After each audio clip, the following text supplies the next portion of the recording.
Hi, I'm Tom Stoneman, and this is The Intelligent Enterprise, where every 2 weeks we take a break from the chaos of enterprise life and get inside a big idea by getting outside of it. Each episode, we meet an industry expert who helps us cut through the noise from all the updates and rollouts while exploring one of their favorite break time activities.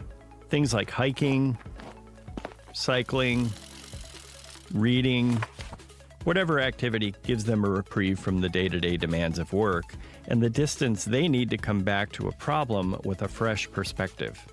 This week, I'm joined by Avi Bhagtani, the Chief Marketing Officer at Digitate.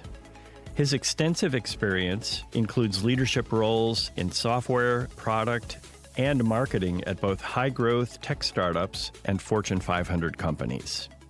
I sit at the intersection of product sales and customer success. And what that helps me do is it helps me translate complex technologies into outcomes that the business leaders really care about. And that's fitting because this episode will be all about taking something complex and breaking it down into actionable insights. Digitate recently published a report based on the results of a survey we conducted with over 600 IT decision makers across North America. The aim of the survey was to get a better picture of how AI tools are being implemented across workplaces, and the results are absolutely fascinating. Adoption is now based on an outcome. I think I want to use AI for the sake of AI, or someone's telling me to use AI, those days are gone, right? I think people have very clear expectations of what AI is supposed to do for them. Let's get inside the future of enterprises by stepping outside of them. Well, today we're going to discuss your insights in particular on the recently published report I just mentioned from Digitate. This report it's an in-depth view of how agentic AI is influencing enterprise maturity, operational performance based on responses from more than 600 IT decision makers across North America. And these are decision makers primarily at large enterprise companies that we've talked to over the last year. So let's start right at the top. We'd like to hear what your key takeaways from this report are. Yeah, no, I appreciate that, Tom. But if you'd allow me, before we get into the report, I want to just talk about the premise and set the context a little bit for the audience. See, if you look at the evolution of IT over the last couple decades, right, it's moved in some very clear ways, right? First was automation. We were focused on scripting tasks that were very repetitive with the intent of reducing manual effort and driving efficiency. Very rule-based, very deterministic. We knew what we were supposed to do and we were doing it with the help of automation. Then we shifted into AI. That's when systems started learning from data instead of just following some predefined rules. AI about prediction, some pattern recognition, anomaly detection, things like that typically was very human in nature to do. It wasn't just about doing things faster. It was about doing things smarter. Today, where we are is that we are entering the autonomous era in IT. And that's a much bigger leap. Autonomous systems don't just detect or recommend, they decide and act. They're self-healing. They adapt in real time. They continuously optimize without waiting for human intervention. And for enterprises, that's transformational. And if you look at the first two dimensions, it's been steps. But now we're almost leaping into this autonomous era. We're moving from reactive IT to predictive IT to truly self-operating IT. And that changes cost structures, changes resiliency, and even how teams are structured, effectively changing the way people do work in IT. It frees up people from firefighting so they can focus on innovation and strategic impact. The study that you mentioned captures insights from 600 IT decision makers in largely North American enterprises, all of whom have implemented AI within just the last 24 months. It reflects organizations that are not just exploring AI, but they're actively deploying it at scale and making the findings grounded in real-world adoption and experience of what these IT leaders and IT operators are doing inside of enterprises. One of the things I saw when I read or picked up when I read this is it feels like we've moved from experimenting with AI to actually scaling it so that there's a measurable ROI. They're likely transitioning from experimental pilots to integrating AI as a core structural component of their operation. What do you feel the survey data tells us about how people in enterprise organizations are using AI today?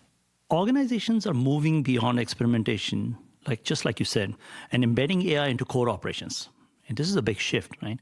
What's leading the way, and this is what the survey is telling us, that generative AI continues to lead the adoption. Today, 44% enterprise IT from our survey results have introduced agentic or agent-based AI into their conversations. This is huge. And effectively what that's doing is that while Gen AI continues to lead the adoption, there's a growing segment that is moving towards agentic, action-oriented AI systems. And that's big, right? Now, there might just be the early part of intent from their part, but this is that the leap from intent to experimentation to adoption has become much faster, right?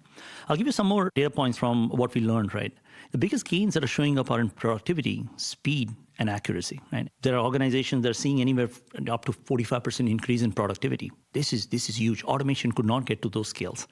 And this is across all systems, right? With measurable improvements in decision-making and customer experience. Companies are using AI to simplify increasingly complex IT environments. They're using it to strengthen financial performance and to see that IT organizations are using AI technologies, generative AI technologies, agentic AI technologies to help strengthen financial performance. There is excitement around this. And also what the survey tells us is that we're starting to address structural challenges like technical debt. Can I reduce my technical debt in IT? One of the biggest questions that's been asked for like the last 30, 40, 50 years, right? And today we are at the point with data and insights and analytics, we can actually say that, right? And you will see this throughout the survey. 46% of the survey respondents, they said we use AI to reduce operational complexities. 40% are using it for better financial performances and so on and so forth. And it's, that's quite refreshing to see. And overall, AI is shifting from a tactical tool to a strategic lever for organizations, right? And it's across resiliency, efficiency, and organizational growth. So in this report, one thing I saw that was stunning to me was that every single person that you talked to in here, all of these IT leaders, every single one of them had started implementing AI in some form or another. That's right. Which 2 years ago, it was like 30%, right? Yep. Yeah. So big change there. Let's talk about the rate of adoption for agentic AI. So we've seen some patterns with agentic AI over the years, like shifts from simple chatbots to autonomous, multi-step workflows. As AI matures, what do you think that momentum will bring us in 2026? Yeah, no, Tom, that's a really good question. See, agentic AI is, and we truly believe that is the next step in the evolution of enterprise AI. Unlike traditional AI that analyzes and recommends, agentic actions can reason, they can perceive, they can adapt, and more importantly, act to some extent autonomously or semi-autonomously towards very clearly defined goals, right? So what you're doing is you're moving away from a system of insights into basically a system of decisions, right? And with that, AI agents are very task-specific when it comes to implementation, right? Whether that's resolving a ticket in IT, if they're optimizing workflows or managing, parts of a business process, right? What's powerful is that most IT leaders don't see these systems as replacements. And that's very important, right? In fact, a majority of them view them as sort of your own partners in this, right? It's not just removing humans from the loop. It's amplifying human judgment at machine scale. Let the agents handle the repetitive real-time execution while the humans can focus on context, strategy, and higher order decision making. And what that does is that the business impact of that is tangible, right? So IT is spending less time firefighting, and we've said this for years, that IT needs to be less reactive, more proactive, and the eventual goal of bringing in as much autonomy as possible, again, at machine scale, right? Decisions become more data-driven and consistent, and ultimately you start to see measurable outcomes, whether that's cost or efficiency, resilience, performance, right? So agentic AI is not just an upgrade to automation. It's not an automation upgraded. It's augmentation at scale with humans combined with machines. So Avi, based on what you just said, I'm sure there are some things in there that caught your eye. What surprises did you see in there? First, while Gen AI leading the adoption isn't surprising, the meaningful move towards agentic AI does stand out. We were a little bit surprised when we saw the results coming back that IT organizations have plans already to move to agentic AI, which is refreshing. What that tells you is that organizations aren't just satisfied with AI that creates content or insights. They want to take action, right? They want intelligent systems that can help them make decisions. That's different. One other thing, and I wouldn't call this a complete surprise, but it's good to see, is that the strategic use cases are telling, right? Nearly half are using AI to reduce operational complexity. That's big. It means AI isn't just being layered on top of existing systems. It's being used to sort of remove this complexity and technical debt, right? That's a structural shift. That is a true structural shift. And I think this is one of also the reasons why we're seeing that hockey stick adoption, if you may, of some of the AI technologies. There was a section in the report that was pretty interesting, a little bit different. I didn't expect it, and it was talking about the trust story. So confidence in AI despite the complexity of AI. What does the survey data show us about trust in AI? Yeah, no, this one was interesting. In general, the trust in AI is quite high. This is different from what it used to be many years ago, right? I think what the data showed us, and again, we have to caveat this is a North America survey, so markets have different responses to questions like that. But what we saw was that, greater than 90% of the leaders say that they trust AI in some way, shape, or form. But what got interesting was that if you look a little bit closer, there are some nuances, right? The C-suite is leading the way, right? And I think this is a little more pervasive. We all hear it all the time, right? That, hey, use AI if you can, as much as possible so that it makes your life better. We're hearing this. I'm sure you're hearing this. I'm hearing this, across the board. But C-suite leading the way with more than 50 to 60% saying that AI is trustworthy. I can trust it to do what I'm expecting to do. But more importantly, execs are seeing the big picture and the strategic value that AI brings in. It also tells us that while people are optimistic about AI, confidence can vary depending on role and experience with the technology. Probably even with regions, right? We do the survey once every year, and we expand the survey globally. It'll be interesting to see what some of the other markets are doing and how they're reacting to the same question, right? Do they have the same trust in AI that many organizations in North America have, right? We don't know. So it might be higher, might be lower, but I'm very curious to see the data when it comes out. Yeah, there was one thing that I saw in there that caught my eye, and it was that people that are using AI have a much, much higher degree of trust than people that aren't using AI. And so the hands-on, when they see, oh, okay, this is what it does. Yeah, look, see, my at the risk of being, preachy, or, we, as an organization, we are moving at Digitate to, as much as possible, an AI-first organization. Obviously, our products started this journey almost a decade ago, but even inside our business functions, we're trying to become that organization that uses AI, especially in tasks that can be done at not just a faster level, but the output is much more beneficial to the organization, right? But you're right. I think that initial resistance to AI comes because there is generally a fear of, oh my God, this is too complicated, right? And I would encourage anybody that is listening to this conversation, because it all sounds like AI everywhere, right? But what is important is to break that fear and get into it with a very clear purpose and outcome, right? And not just about summarization and some of the early tools like ChatGPT or, just for answers, right? I would start using it for, making some decisions or doing some tasks that was something as simple as, maybe uploading a bunch of contacts into a list. We do that every day as marketeers, right? But the more important thing is you break the problem down. You break the problem down and you can sort of basically start solving the smaller problems, but at the expectation that you're going to get an output out of it. It is not just AI for the sake of AI. It is AI for sort of making your job better, your life better. That's the idea. So then, Avi, how would you interpret that tension that you just described between executive confidence and frontline reticence or caution? Yeah, again, it's a great question and a fantastic segue, right? See, in my opinion, there is an interesting tension here, right? See, like I said previously, many of the executives have started to see the big picture, right? They understand what are the strategic benefits and potential of AI. So their confidence is obviously a little bit higher. Frontline teams, on the other hand, they're more closer to day-to-day operations, right? I mean, they're dealing with complexity, edge cases, and risks in real time.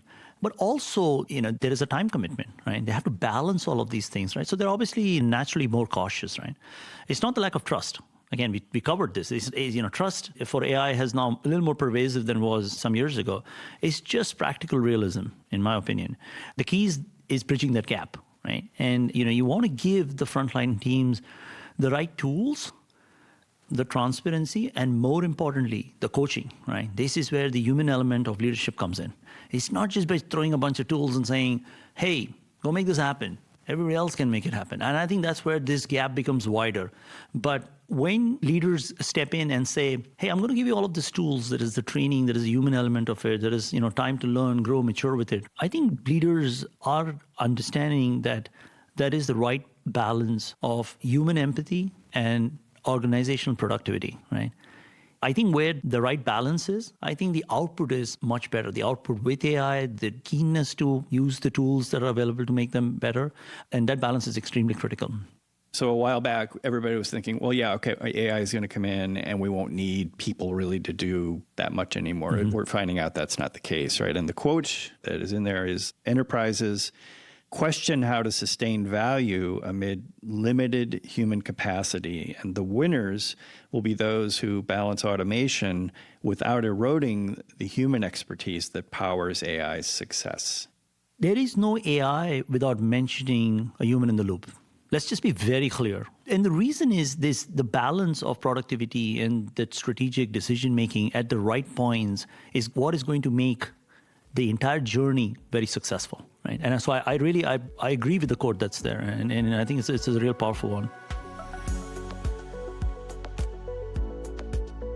The survey results that Avi describes paint a picture of a world where AI's use is in flux. We seem to be past the era where AI was novel or exploratory, and now appear to be in a phase where it's become integrated into the day-to-day tasks for IT professionals. And at the same time, the emergence of agentic AI presents opportunities for greater AI autonomy that could go beyond boosting efficiency to identifying new avenues of value creation. And for these new systems to fulfill their vast potential, it's going to require people to stay in the loop and use their expertise to guide them. But people aren't machines. We need to find ways outside of work to decompress and keep us sharp. Avi's preferred method for doing that happens to be shared by millions of people around the world. What's your break time activity? What do you do when you're deep in a problem? My break time activity, just like anything else in life, is I don't like to make things easy for some reason, right? So I pick soccer as my go-to. It's where I go when either I'm deep in a problem or I just want to get away from everything. I chose soccer because it demands everything from you, technically, physically, and mentally. It's not just about talent, right? It's about discipline. It's about consistency. The game punishes you when you switch off for a second, right? And that's the challenge I love. It probably doesn't help me switch off completely, but what has helped me do is it takes my life to a dimension that re-energizes me to come back and do what I'm doing even better. And outside of what that sport brought, I think the most important thing that I learned was that it was the most inviting and everyone was equal. Really, no one mattered like who you're playing with. A bunch of people just showed up. If 5 people playing, 6 people showed up, and it became 5v5 or 11v11, 10v10. Doesn't matter. It was a sport that was basically, it brought everyone together. And as you can see across the world, you've got the World Cup coming up in a few months here, this close to home. And that's what started me about it, and that passion still continues. I play, at least once a week, as much as time permits. It keeps me grounded. You win some, you lose some, just like life and work. It's extremely rewarding, right? And it's been there with me for many years now, as long as the body keeps going. So just to move in here now to our last segment here and talk a little bit more about the human part of AI and some of the questions that were asked in this survey. Right. What do you feel are some of the barriers to AI adoption that you found in the survey, and how enterprises are overcoming them? The survey obviously has a lot of exciting nuggets, and there is this general feeling that AI is moving in the right direction, but make no mistakes, right? AI adoption still has hurdles, sometimes big hurdles, right? In my opinion, I think talent is the biggest one, right? Skilled people are needed to build and manage AI. Also, skilled people are needed to train the unskilled people into AI, and that's extremely important. It is extremely important that enterprises understand that gap and find the best ways with human empathy to fill that gap.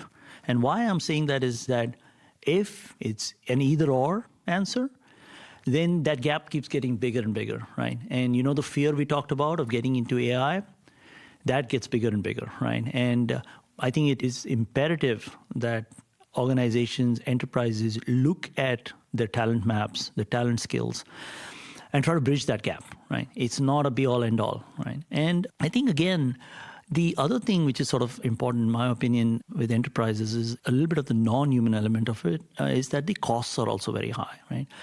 From compute to compliance. As AI pushes the cost barriers, leaders are expecting faster ROI, right? And what does that do, right?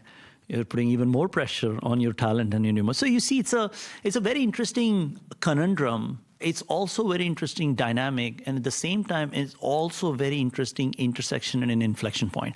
My feeling is that I think people leaders need to play an equally important part, right? And again, like I said, many companies who are leading this, and we would like to believe we are one of them as well, that they're overcoming this by training teams, right? They're starting with what is the most high impact use cases that I can justify my cost, right? And then building capabilities across that spectrum, technology capabilities, execution capabilities, the human capabilities, in a structured and step-by-step fashion. So as a leader, what is something that you would recommend to other leaders to help navigate this? Leaders need to balance short-term pressure with long-term capabilities. This is important. That means that you want to set realistic expectations. You want to invest in training, human capital, right? And starting with high-impact projects that show the value quickly, right? And like I said, you have to break this into some very measurable things that can show impact as soon as possible, right? At the same time, you need to build the right infrastructure and governance so AI can scale, and this is something that's very important to me, scale safely and sustainably, right? And you want to move forward without rushing or cutting corners, right? So my suggestion is that understand the value of AI that it brings to your organization and balance it with the human capital that is there to develop and deliver it. As leaders face increasing pressure to embrace AI, are there aspects of work you think should stay free of AI if it's technically possible? Oh, absolutely. Just because AI can do something doesn't mean it should. And work that relies on human judgment, empathy, creativity, ethical decision-making, they should stay human-led, right? AI is great. It crunches data, it handles repetitive tasks, it makes decisions. In the world of agents, they can do many of the tasks autonomously, some semi-autonomously. But when it comes to nuanced relationship decisionship, value-driven choices, a higher order of decision-making, people need to be in the loop, right? Because this is work that impacts output of organizations and enterprises. So we have to be optimistic, cautious, and very careful as how we balance these are, right? It's about using AI to amplify humans. We're not trying to replace humans, and that's critically important. And that's a perfect sentiment to end this conversation, that all of these AI tools, whether they're generative or agentic, they're meant to augment human creativity and productivity, not replace it. And that's a point that's made in the report, and something Avi himself really drove home, that the organizations who will be most successful in integrating AI tools will be the ones who are careful to pursue automation without eroding the underlying human expertise. So that means effectively balancing short-term pressures to generate ROI and long-term priorities like keeping your employees happy. It also means putting in place the infrastructure and governance structures that will let you scale safely and sustainably, and working to bridge any technological gaps that are acting as barriers to adoption. Remember, AI is an effective tool only when it's in the hands of well-trained people, so making sure they feel supported and empowered should be your greatest priority. Thank you for listening to The Intelligent Enterprise, a podcast where we get inside big ideas by getting outside of them. I've been your host, Tom Stoneman. Please remember to follow the podcast and leave a comment or review wherever you get your shows. See you next time.